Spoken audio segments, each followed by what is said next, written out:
таймер автоматтарды настройка жасаған кезде міне бірінші сброс жасаймыз, жібереміз. Енді мына жерде авто деп тұр, мына жерде апталардың аттар жазылып тұр. Соны бүгінгі апта күнге, бүгін воскресенье, D плюсті басу арқылы воскресеньеге алып барамыз. Воскресеньеге апардық.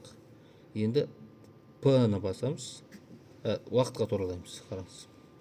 P-ны бас бұрын уақытқа туралаймыз. Дәл қазіргі уақыт 14:32. 14:32 міне.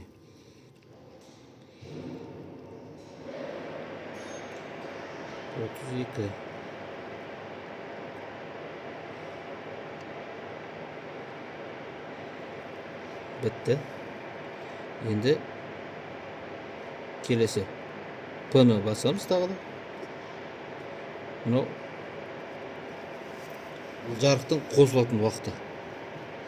Біз яғни сағат 18:00-ге қосамыз.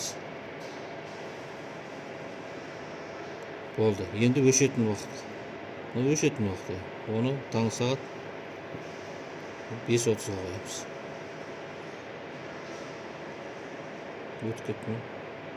5:30-ға қоямыз.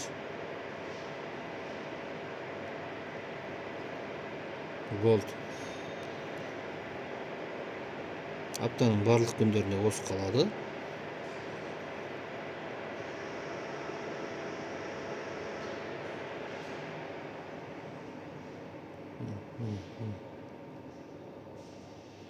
Болды.